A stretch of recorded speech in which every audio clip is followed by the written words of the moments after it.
नमस्कार साथियों, नरेंद्र मोदी जी का तीसरा कार्यकाल मोदी 3.0 ऑफिशियली शुरू हो चुका है। और जो एक बात मीडिया और सरकार के सूत्रों से आपके सामने भी और हमारे सामने भी आ रही है वो है भारत को आर्थिक महाशक्ति इस 5 साल में कैसे बनाया जाएगा, नरेंद्र मोदी जी का क्या विजन रहने वाला है। खुद नरेंद्र मोदी जी भी कई बार ये बात दोहरा चुके हैं कि अपने तीसरे कार्यकाल में उनका मुख्य फोकस इंडियन इकोनॉमी पर रहने वाला है। वर्ल्ड की तीसरी बड़ी अर्थव्यवस्था यानी $5 ट्रिलियन की अर्थव्यवस्था बनने की ओर हम ज़्यादा तेजी से अग्रसर होंगे, ऐसा नरेंद्र मोदी जी का कहना है, उनका विजन है। साथियों, आज का जो ज्योतिषीय कैलकुलेशन पंडित आशीष वत्स जी करने वाले हैं वो इसी विषय पर रहेगा और ये बड़ा साइंटिफिक होगा। आज पंडित जी नरेंद्र मोदी जी के जो शपथ ग्रहण की अवधि थी उस अवधि का कुंडली विश्लेषण करेंगे और इस बात को हम जानने का प्रयास करेंगे कि उस खास वक्त प्लैनेट की क्या पोजीशन थी जिस वक्त शपथ ग्रहण हुआ है और उसका क्या कुछ इम्पैक्ट भारत की इकोनॉमी पर, इसकी फाइनेंशियल हेल्थ पर पड़ेगा। अगले 5 साल खास तौर पर वो कौन से सेक्टर हैं जहां मोदी जी अच्छा खासा ध्यान देंगे। तो अगर आप व्यवसायी हैं, इन्वेस्टर हैं या फिर तैयारी वगैरह प्रिपरेशन करते हैं तो आपके लिए ये वीडियो काफ़ी ज़्यादा इम्पॉर्टेंट है, बहुत इंटरेस्टिंग है। पूरा वीडियो आखिरी तक देखिएगा, कैसे एक ज्योतिषी साइंटिफिक तरीके से इंडियन इकोनॉमी को डिस्क्राइब करेगा। तो पंडित जी, आपका हार्दिक स्वागत है। भगवान गणेश का नाम लेके इंडियन इकोनॉमी की अगले 5 साल में क्या सूरत हाल नरेंद्र मोदी जी के कार्यकाल में रहने वाली है, इसके विषय में आप हमें बताइए, इसका विश्लेषण करिए। संपूजिकानां परिपालिकानां यतेन्द्रियाणां च तपोधनानां देशस्य राष्ट्रस्य कुलस्य राज्ञां करोति मंगलम भगवान गणपति। नमस्कार, जय श्री राम। साथियों, आप सभी के अंदर उस नारायण को मैं पंडित आशीष वत्स प्रणाम करता हूँ। शिवम जी, बहुत ही अच्छा आज आप टॉपिक लेकर के आए हैं हमारे दर्शकों के लिए और वैज्ञानिक पद्धति से समझाएंगे कि शपथ ग्रहण की जो टाइमिंग थी, जो जन्म पत्रिका तैयार हुई, वो भारत के लिए कैसे आर्थिक महाशक्ति की जो आपने बात की है जी। तो वो भारत के लिए कैसे प्रभावी रहेगी। तो सबसे पहले तो हम ये देख लेते हैं कि हाँ, एक चीज़ और बताना चाहेंगे।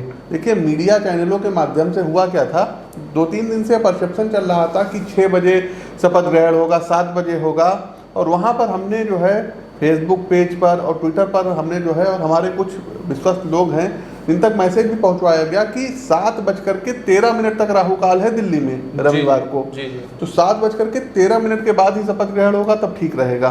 तो आप देखिए, 7:15 जो कार्ड था लोगों को मिला था, उस कार्ड पर 7:15 का समय दिया गया था। मतलब तो इस इवेंट में आपकी एक मुख्य भूमिका, आपके प्रेडिक्शन? नहीं, हमारी प्रेडिक्शन की नहीं थी, हम इसको नहीं मानते क्योंकि उनके पास ऑलरेडी लोग हैं। जी।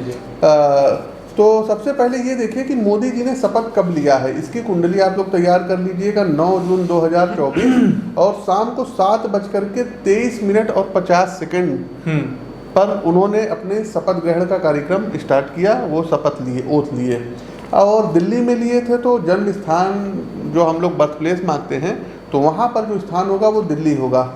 इसके आधार पर जो जन्म कुंडली बनेगी, ये वृश्चिक लग्न की कुंडली बनेगी और कर्क राशि आएगी। और जो नक्षत्र आएगा तो पुनर्वसु नक्षत्र आएगा। तो वृश्चिक लग्न जलीय लग्न है, जलीय राशि है। चंद्रमा जो है कर्क राशि स्वराशि के हैं और पुनर्वसु नक्षत्र के हैं चंद्रमा। देखिए, सोलर सिस्टम में अपने पुनर्वसु नक्षत्र का जो विस्तार होता है ये 80 अंश से 90 अंश 20 कला के बीच में होता है और 7वां ये नक्षत्र होता है। बेसिकली पुनर्वसु नक्षत्र जो हैं, इनकी जो देवता है ये अदिति हैं और इन पर जो ग्रह का प्रभुत्व होता है ये जुपिटर का होता है, गुरु का होता है। और अदिति कौन है? देखिए, महर्षि कश्यप की पहली पत्नी है अदिति। महर्षि कश्यप की 2 पत्नियां थी, द्वितीय और अदिति। उसके बाद देखिए, अरबी भाषा में एक शब्द है अधधीरा। अधधीरा, पुनर्वसु को अरबी भाषा में अधधीरा कहते हैं, जिसका मतलब होता है शेर का पंजा। शेर का पंजा। तो अब आप ये देख लीजिए कि पुनर्वसु नक्षत्र बहुत ही शुभ नक्षत्र है। चंद्रमा अपने मित्र, अपने गुरु के नक्षत्र में चले गए। तो पुनर्वसु, वसु का मतलब पता क्या है? खोया हुआ वैभव। तो भारत पहले सोने की चिड़िया थी। अभी हमने आपसे के मुखार बिंदु से एक शब्द सुना कि 5 ट्रिलियन डॉलर की इकोनॉमी जो है भारत बनेगी। तो निश्चित ही नरेंद्र मोदी जी ने जो शपथ लिया है इस समय पर, तो भारत का जो खोया हुआ वैभव है उसको प्रधानमंत्री नरेंद्र मोदी जी वापस दिलाने के लिए कटिबद्ध होंगे, प्रतिबद्ध होंगे और वो उसको ज्यादा मजबूती से आगे बढ़ेंगे। और इनकी जो मतलब लोगों के साथ बॉन्डिंग रहेगी, खास करके जो विदेशी मामलों में यदि हम बात कर लें, विदेश में इनकी हनक रहेगी, इनका आभा मंडल होगा। एक सामान्य जैसे चर्चा से एक सामान्य सा प्रश्न एक सामान्य दर्शक की तरह मैं आपसे पूछूं तो ये कह सकते हैं पुनर्वसु नक्षत्र में इनकी शपथ हुई है और उसकी देवता अदिति है। देखिए, अदिति का मतलब ही होता है असीम शक्ति और वसु का मतलब हुआ वैभव, तो असीम वैभव भारत प्राप्त करेगा। मतलब तो आप जा करके सर्च कर लीजिएगा, तमाम ज्योतिष की नक्षत्रों की पुस्तक पढ़ी होगी, आप जा करके पहले देखिए, उसको पढ़िए। ये पहला पॉइंट हमारा हो गया। अब पंडित जी, ये तो आपने एक ओवरव्यू दिया कि मजबूती से हम आर्थिक विकास की ओर बढ़ेंगे। ये समय जो जिस समय शपथ हुई है ये इस बात का संकेत कर रहे हैं। अब आते हैं सेक्टर वाइज, हाँ, कि कौन कौन से वो सेक्टर हैं जिस पर नरेंद्र मोदी जी अगले 5 साल और उनकी टीम जम के काम करेगी और ग्रह गोचरीय स्थितियां उस विषय में क्या हमारे हिसाब से जो भी सेक्टर इनके लिए रहेगा तो सबसे प्रमुखता से चौथे भाव में शनि मूल त्रिकोण राशि में बैठे हुए। शनि का एक नेचर होता है जी, आप जितना ज्यादा मेहनत करेंगे ना, शनि आपको उतना ज्यादा नेम एंड फेम देगा और उतनी आपको प्रसिद्धि देगा।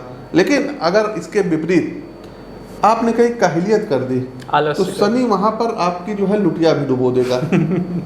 मतलब मेहनती लोगों के साथ शनि मजबूती से खड़े रहते हैं। भाई साहब, चौथे भाव में शनि बैठे हुए हैं शपथ ग्रहण की कुंडली में, और पंच महापुरुषों में एक बहुत बड़ा राजयोग होता है जिसको बोलते हैं शश महापुरुष नामक राजयोग। तो इस पत्रिका में शश महापुरुष नामक राजयोग बना हुआ है। सप्तम भाव में शुक्र स्वग्रही बैठे हुए हैं। शनि तो अपने मूल त्रिकोण राशि के हैं। 7वें भाव में शुक्र वृषभ राशि में बैठे हुए हैं, मालव्य महापुरुष नामक राजयोग। पंच महापुरुष राजयोग में 2 मतलब राजयोग इस कुंडली में तो वैसे ही बन गए हैं। 2 मजबूत इनको जो बुधादित्य योग, सुनते जाइए, सूर्य बुध बुधादित्य योग, सूर्य और गुरु आदित्य योग बन रहा है। तो ये योग बने हुए हैं। अब पहला पॉइंट आता है सेक्टर का। कृषि सेक्टर में बहुत ही ज्यादा नरेंद्र मोदी जी चौके छक्के लगाने वाले हैं। तो जो हमारे किसान भाई हैं ना, वो लोग बिल्कुल अब प्रसन्न हो जाएं।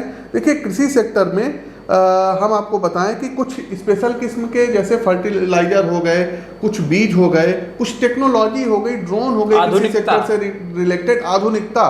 तो कृषि सेक्टर में ये आधुनिकता लाएंगे और कृषि सेक्टर को लेकर के किसानों के हित के लिए कोई ये बहुत बड़ा डिसीजन लेंगे। और ये सिर्फ पंडित जी ऐसे नहीं कह रहे हैं, आप देखिए उनका पहला प्रधानमंत्री शपथ ग्रहण लिए हैं शिवम जी, उसी दिन किसान निधि का पैसा सही किसान भाई बहनों के खाते में भेजे हैं। तो एक लाइक तो बनता है। इस वीडियो को आप लोग लाइक कीजिए, शेयर कीजिए, कमेंट बॉक्स में एक बार जय श्री राम का आप लोग उद्घोष कीजिए। और हाँ साथियों, वीडियो को अधिक से अधिक किसान भाइयों तक शेयर भी कीजिए।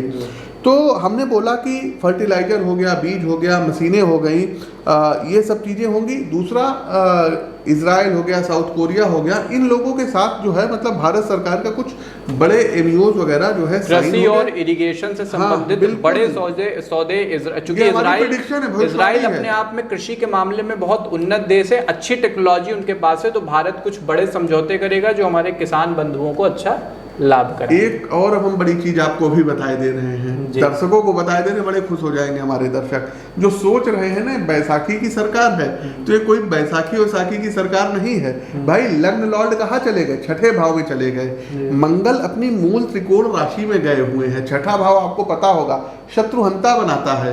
तो अब लग्नेश का 6, 8, 12 में जाना स्ट्रगल दिखाता है, लेकिन यदि लग्न लॉर्ड अपनी मूल त्रिकोण राशि में आ जाए, उच्च के हो जाए त्रिक भाव में जा करके, तो वो बहुत ही प्रभावी होते हैं। तो इनके जो शत्रु हैं ना, उनके तरफ से जो है कुछ ना कुछ सेंध मार करके, और ये जो 240 या 41 का इनका आंकड़ा है ना, इसको ये लोग पार करके देखिएगा, 280 290 बड़े आराम से कर लेंगे।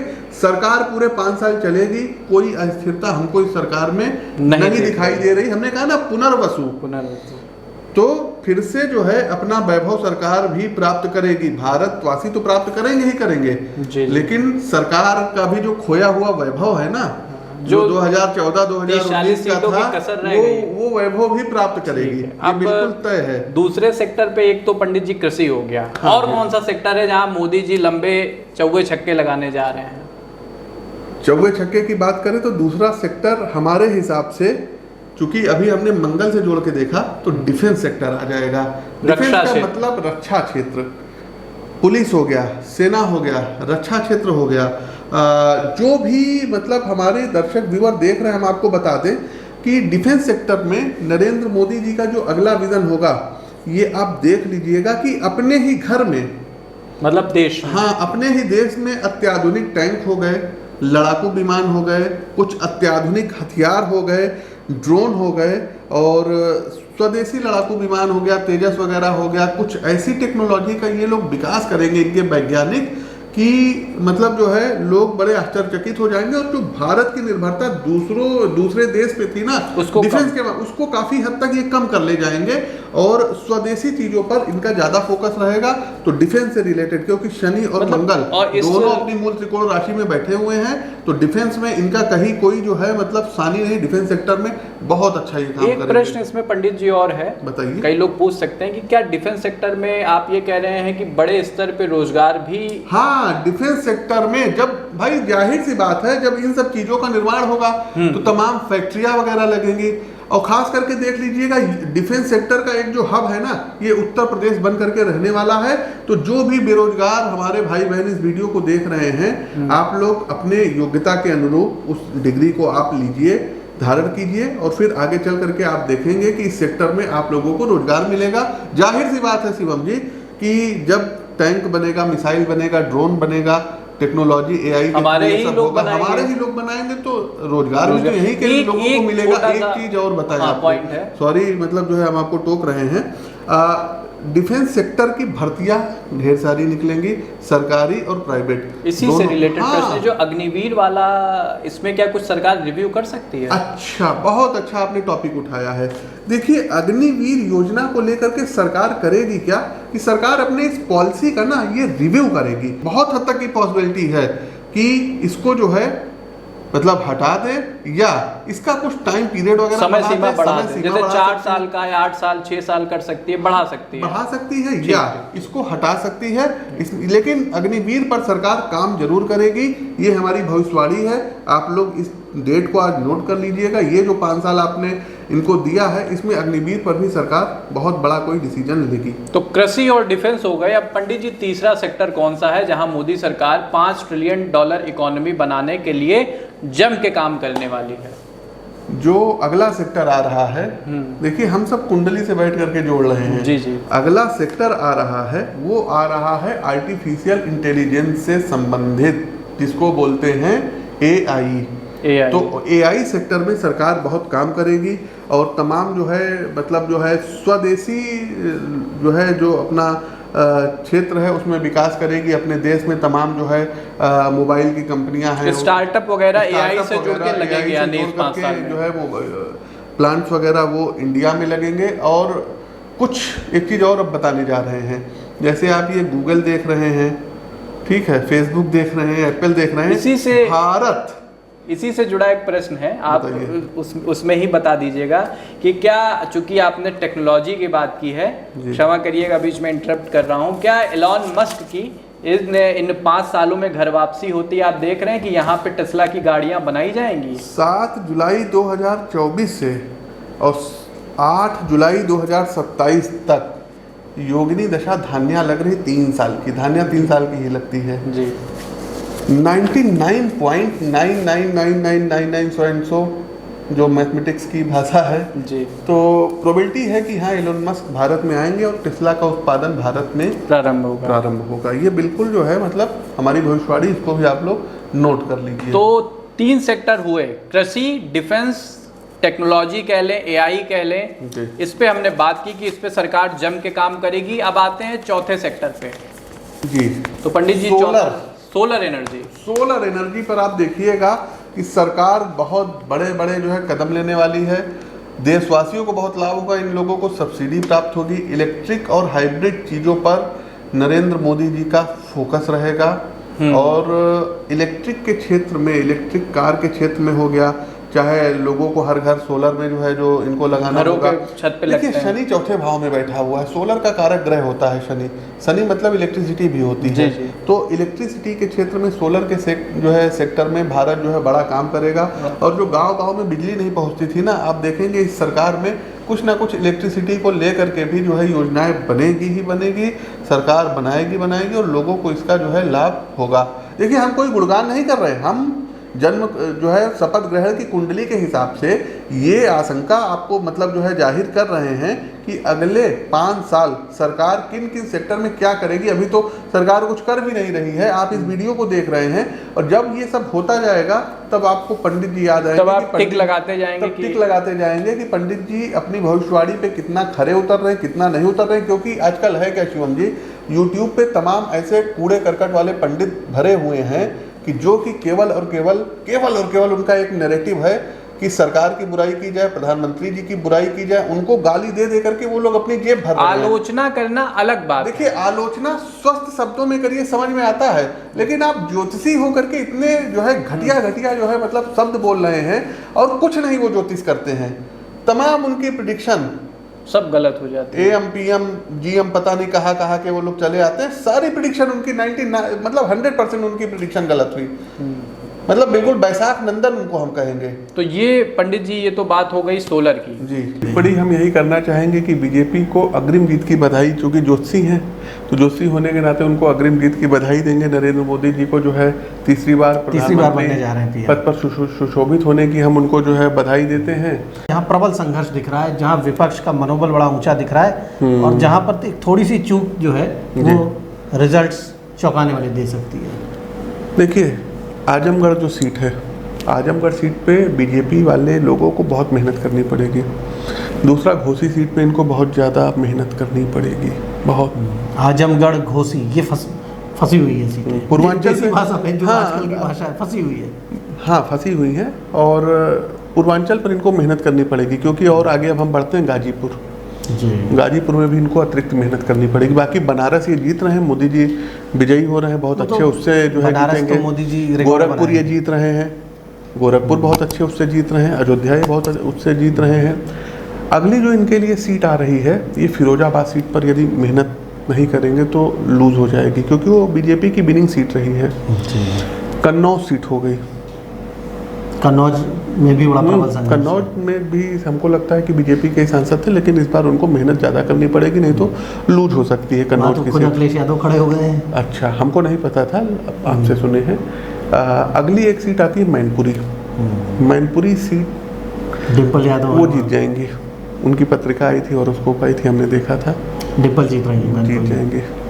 और कन्नौज में सुब्रत पाठक और अखिलेश यादव, सुब्रत ने डिम्पल यादव को हराया था पहले, लेकिन इस बार अखिलेश खुद कन्नौज पर उन्होंने खुद सीधा अपने व्यक्तित्व को वहां पर खड़ा कर दिया है और बड़ा प्रबल संघर्ष है। और आशीष जी का कहना है कि सिचुएशन टफ है वहां पर। हाँ, बिल्कुल टफ है। अगली हम बदायूं की क्या स्थिति देख रहे हैं आप? बदायूं में भी बीजेपी बहुत कमजोर है। अब आप लोग पत्रकार, हमको नहीं पता, लेकिन जो बदायूं में भी स्थिति तो बा नाम से जो सीटें हैं ना, जैसे बदायूं हो गई, बागपत हो गई, बाराबंकी में इनको बहुत मेहनत करनी पड़ेगी। मुरादाबाद आपका हो गया, मुरादाबाद। हाँ, तीसरा कैराना हो गया, कैराना। फिरोजाबाद हमने बता ही दिया है आपको। जौनपुर के बारे में भी कुछ चर्चा आप कर रहे थे थोड़ी देर पहले। जौनपुर का यदि हम बताएं तो जौनपुर में भी इनका मामला फंसा हुआ है। अब सारी सीटों का अभी मत लीजिए। अब अगला सेक्टर बताइए कि जिस पर इस सरकार का मुख्य फोकस रहने वाला है, जिस पर ये सरकार अच्छा खासा पैसा खर्च करेगी। अगला सेक्टर नोट करिए, अगला सेक्टर है हाईवेज का जो जाल है ना, ये भयंकर बनेगा। क्योंकि दो लोगों को जो है, नितिन गडकरी जी और हमारे प्रिय शिष्य हैं हर्ष मल्होत्रा जी, व्यक्तिगत रूप से मैं उनको जो है जानता हूँ, बहुत अच्छे व्यक्ति हैं, बहुत मेहनती व्यक्ति हैं। जी। ये दोनों लोग जा करके देख लीजिएगा कि बहुत तगड़ा कुछ काम हाईवे के सेक्टर में करेंगे। और मे भी पॉसिबिलिटी है कि जैसे चाइना वगैरह हो गया, तो ये चाइना के इक्विवेलेंट भारत के हाईवे को ला करके खड़ा कर देंगे, जाल बिछा देंगे, या उनके रिकॉर्ड को भी ये टेक ओवर कर सकते हैं। टेक ओवर कर सकते हैं। मतलब ये बहुत बड़ी बात हमने बोली है। बड़े छक्के चौवे बहुत सड़क निर्माण में सरकार लगाने जा रही है। सड़क निर्माण में बहुत बड़ा, ये आप देख लीजिएगा आने वाले 5 साल में आप जिधर भी जाएंगे आपको हाईवे का जाल आपको मिलता। अच्छा, इस कुंडली के हिसाब से सड़क निर्माण के लिए कौन सा, लोग यही प्रश्न करेंगे। बिल्कुल करना भी चाहिए। जो जन्म कुंडली का चौथा भाव होता है ना, ये भूमि का होता है, भवन का होता है, वाहन का होता है, रोड का होता है, समझ रहे हैं। जी जी। तो शनि मूल त्रिकोण राशि में जो डामर वगैरह उस पर बिछती है, उसमें भी शनि का वास होता है। जो मशीनें रोलर चलती है वो भी शनि है, लोहे में शनि का वास होता है ना, कहते हैं ना। तो यानी ये पंडित जी, शुरू से मैंने आपके विश्लेषण को मैं सुन रहा हूँ, इसमें एक इस सरकार की तरक्की का जो एक मुख्य प्लेनेट निकल के आ रहा है वो है शनि। शनि भी है, मंगल भी है। हाँ, मंगल भी, लेकिन शनि की महत्वपूर्ण भूमिका इसमें। मंगल क्यों है इसको हम आखिरी में आपको बताएंगे, आखिरी में आप बचा के। तो ये हो गया सड़क निर्माण। और कोई भी सेक्टर है पंडित जी यहाँ सरकार? रेल वगैरह, अभी जब शनि की बात की लोहे, रेलवे में बुलेट ट्रेन वगैरह का संचालन हो सकता है। वंदे भारत, हाँ, वंदे भारत के जो कोच वगैरह हैं ये बनेंगे। हर एक सेक्टर में आप देखेंगे कि अब जो ये सब कोचेज आपको दिख रहे थे, ये सब रिप्लेस करके नए आधुनिक कोच बनेंगे।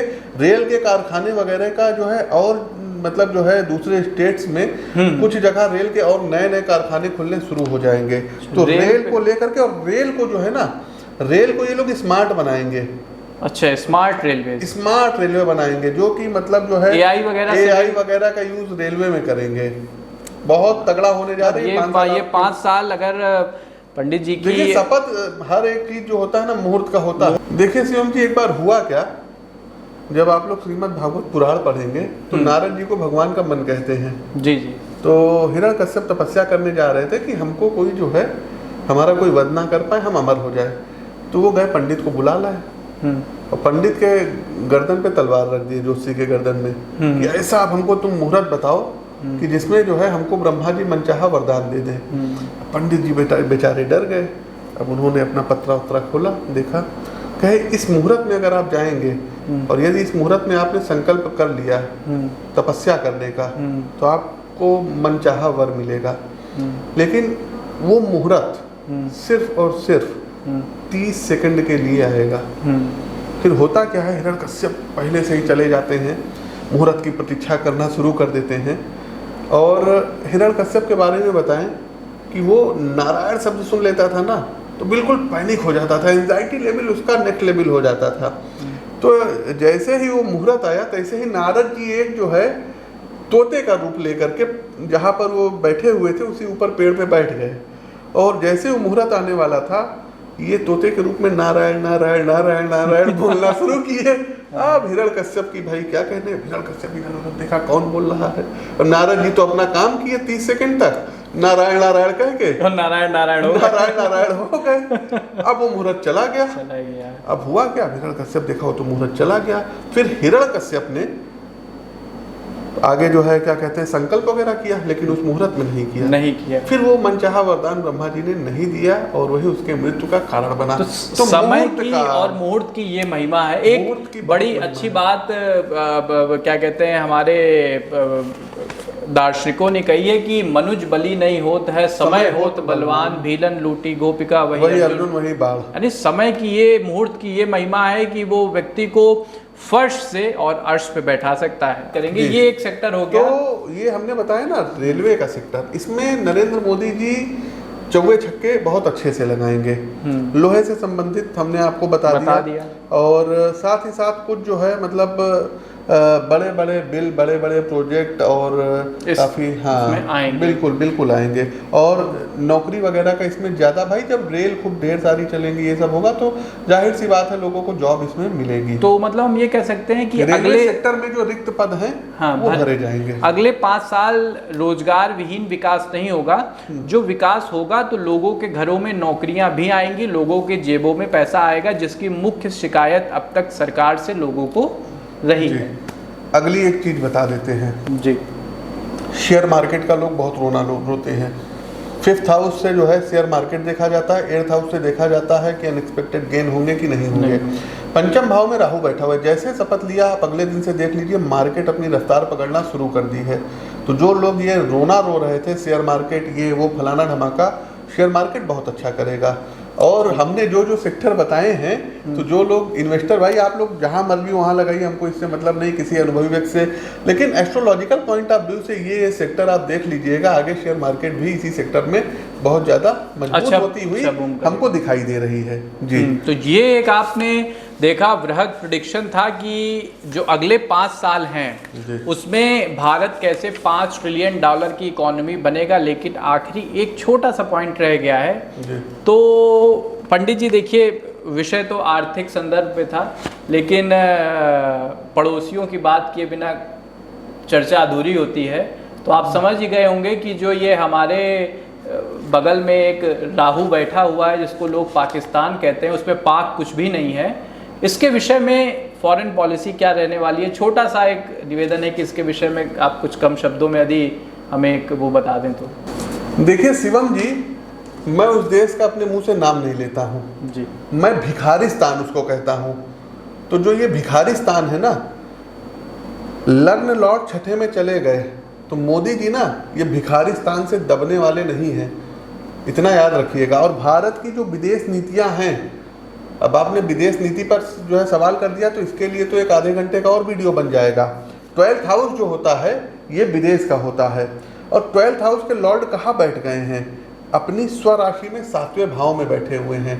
तो मोदी जी की विदेश नीतियाँ बहुत मजबूत होंगी, और तमाम कुछ अब हम बहुत ज़्यादा मतलब आगे वो नहीं कहना चाहते, लेकिन आप देखेंगे कि पाकिस्तान ज़्यादा डिस्टर्ब होगा।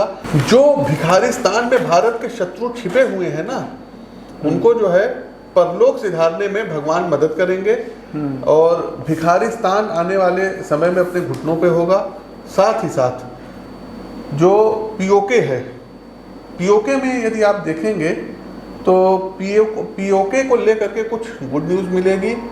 वहाँ पर जो है कुछ जो मतलब भिखारिस्तान द्वारा लोगों के ऊपर जुल्म किया जा रहा है, उस पर ज़्यादा सोशल अनरेस्ट बढ़ेगा। अनरेस्ट, वहाँ सोशल अनरेस्ट बहुत भयंकर बढ़ता हुआ हमको दिख रहा है शिवम। तो ये होगा, आप लोग देखते रहिए। बंधुओं, पंडित जी ने जैसा साफ साफ कहा कि जो पाकिस्तान आटे आटे का मोहताज है, वो 5 साल में पीओके का भी मोहताज बन जाएगा, और मजबूत फॉरेन पॉलिसी और अर्थव्यवस्था से संबंधित नीतियां इस सरकार में रहने वाली है। जो लोग ये कह रहे हैं कि गठबंधन की कमज़ोर सरकार है, वो अपने दिमाग से भ्रम हटा दें। जैसे 10 साल मोदी जी ने फ्रंट फुट पे बैटिंग की है, अगले 5 साल भी उनका दबदबा रहेगा। तो ये बंधुओं आर्थिक संदर्भ में एक छोटी सी बात, इस जो है मतलब आप सरकार में देखेंगे ना, लोग कहते हैं सरकार एक पक्ष की है, ये सबके लिए करेंगे, ये भी हम आपको बता दें। फिर चाहे वो किसी जाति धर्म के लोग हों, ये सरकार सबके लिए करेगी और बहुत अच्छे से ये सबका विकास करेगी। जो भी अल्पसंख्यक समुदाय के लोग हों, चाहे वो SC हों, ST हों, चाहे वो OBC हो, चाहे वो सवर्ण हो, ये हिंदू मुस्लिम सिख ईसाई, सबके लिए बराबर समान भाव से करेगी। तो बहुजन हिताय, शनि बहुजन हिताय बहुजन सुखाय वाला जो आप कह रहे हैं वो रहेगा।